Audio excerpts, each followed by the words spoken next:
Hey YouTube, Andy Ditch here.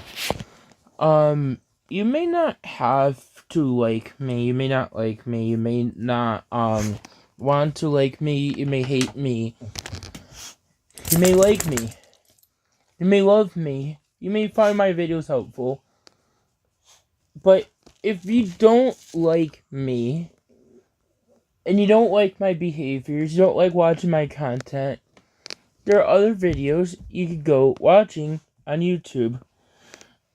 And you don't have to go picking on me and criticizing me because I'm documenting I want help for what I need help with. So I don't have the behavior issues that everybody calls me out for that I can't help. But you don't have to go lying about me and hurting me by spreading rumors and lies that are very false and not true. Okay, and one of those lies that I would talk to you about is when people seem to think that I have a recording device in my teddy bear, or I have some kind of weapon in my teddy bear, which is not true at all.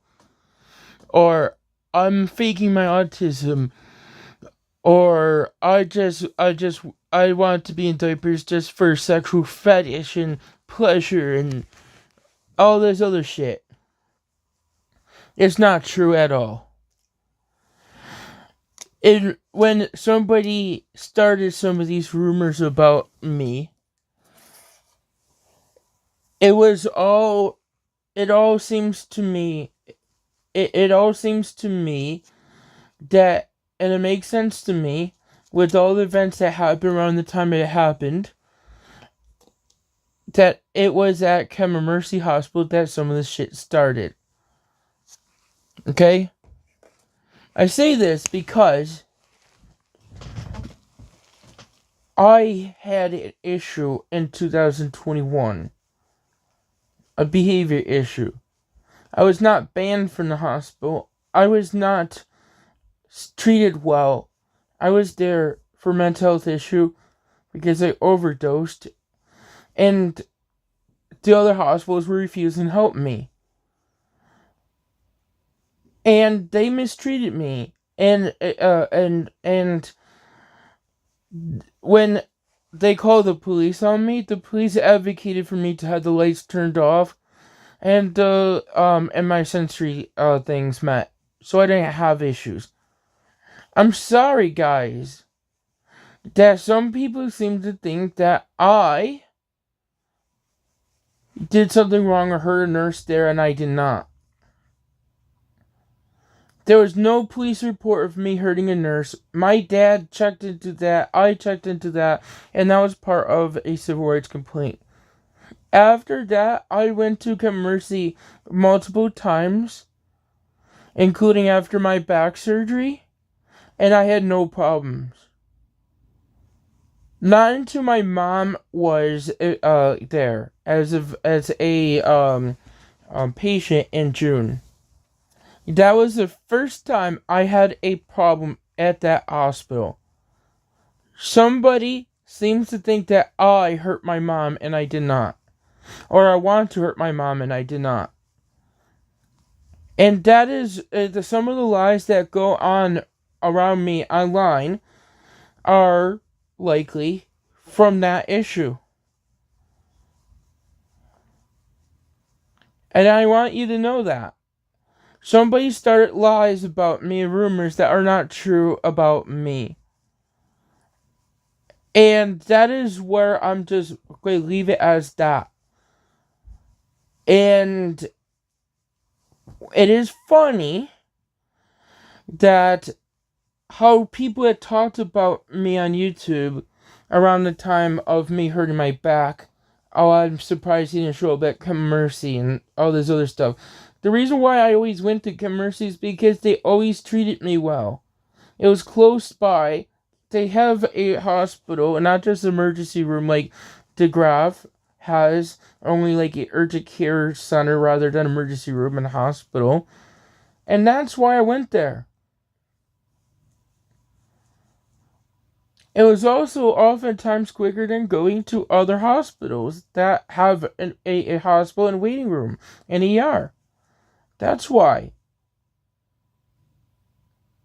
In that hospital, mistreated my mom, and they discriminated against me and said I'm a known threat to the hospital. And then they say, then they say after Dad and me made complaints about it and asked for what happened, and the police had help, right, with their with reports, right.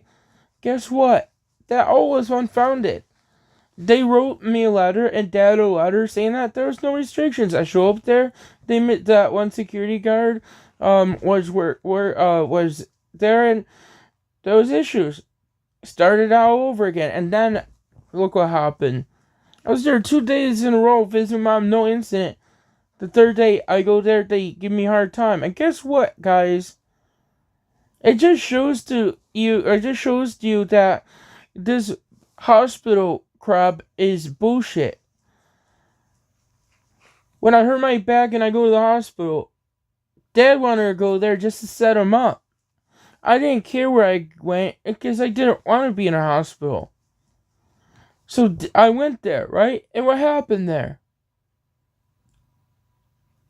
They mistreated me, discriminated me, and treated me like a criminal rather than a patient.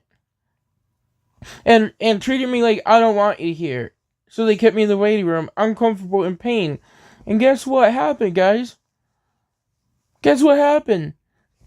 That got investigated as retaliation. Yeah, guys. That's what happened. You can't make shit up. But that's what people are doing to me. And if you think I'm dangerous and I'm a person, well, doesn't mean you are right or you're wrong.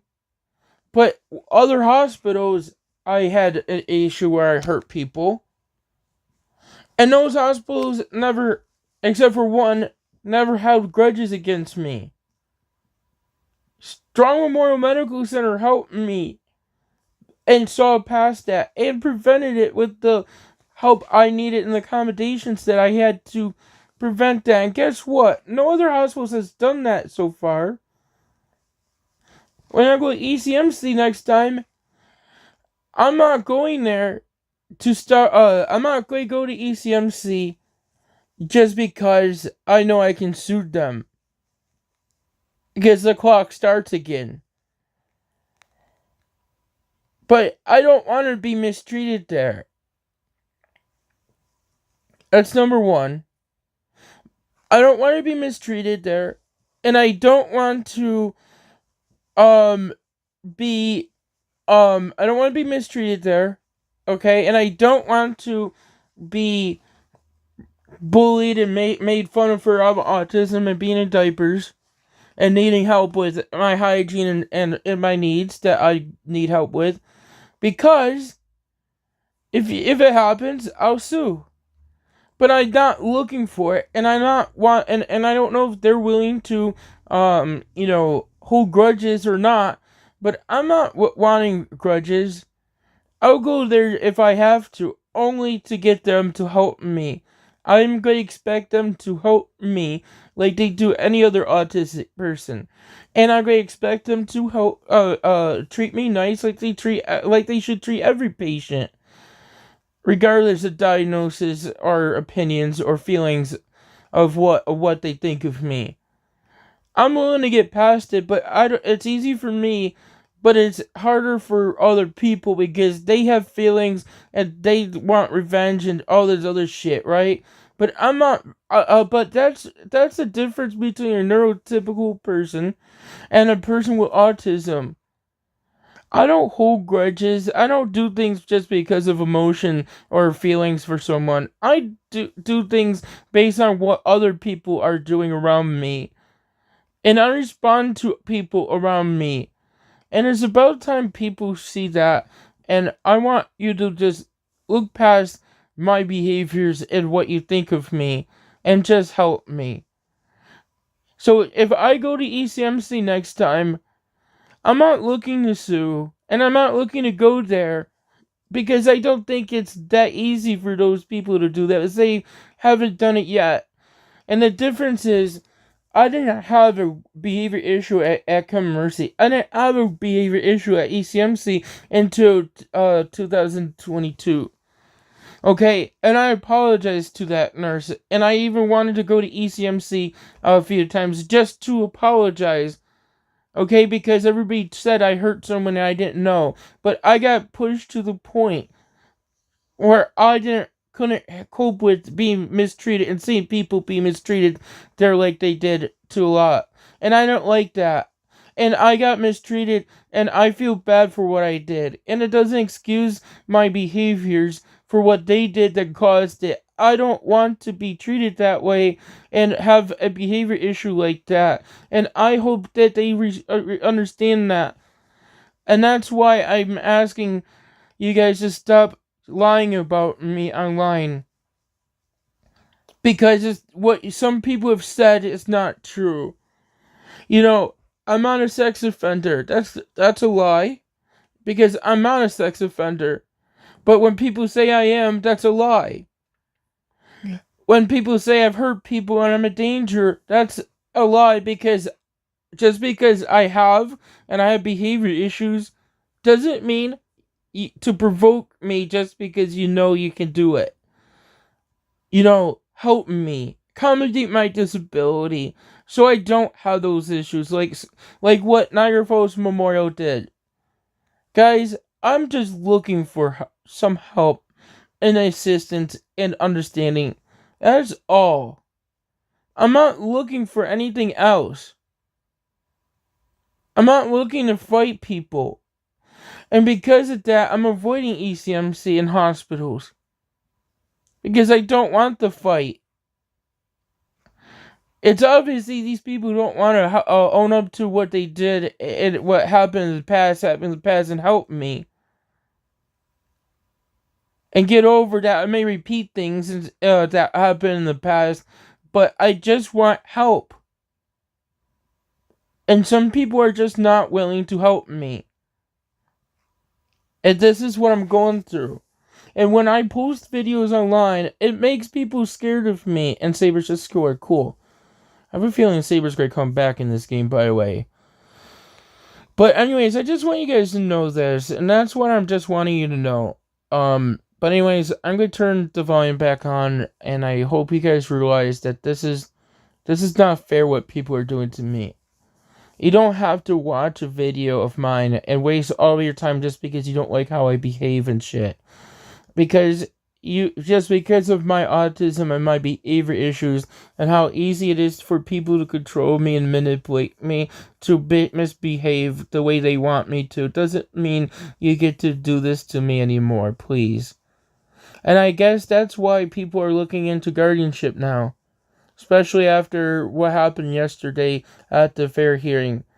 Guys, I just want you guys to help me and not fight me. I can't help I have autism. I can't help I'm incontinent because I have autism.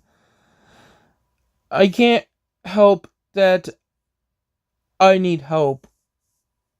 I can't help I'm not independent enough. It doesn't mean I can't do things. It doesn't mean I can't do certain things or shouldn't be allowed to do certain things because I have a disability. I should be allowed to do things with help. And I shouldn't be made to feel bad about it. But that's the way people have treated me.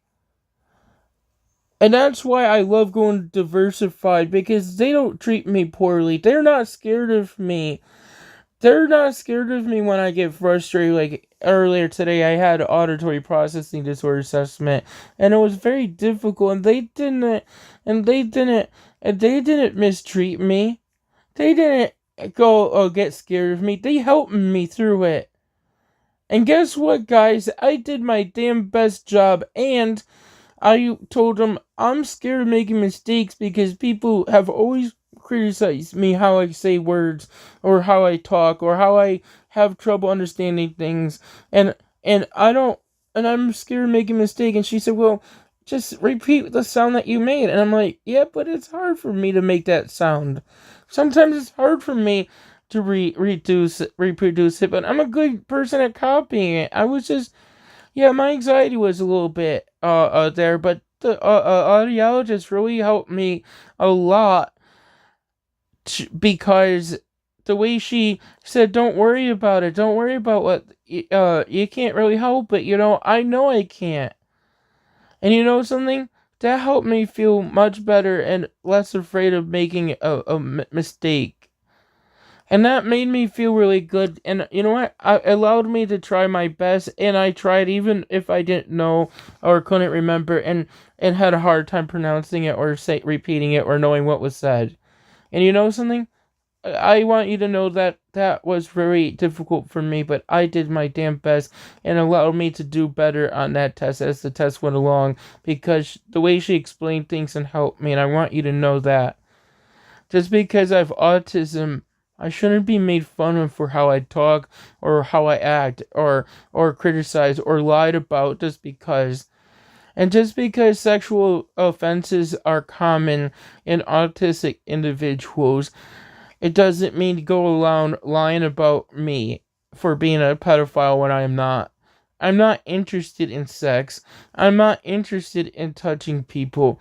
I'm not interested in touching or getting touched. And I don't like touching people and I don't like being touched. So please stop. Have a good one.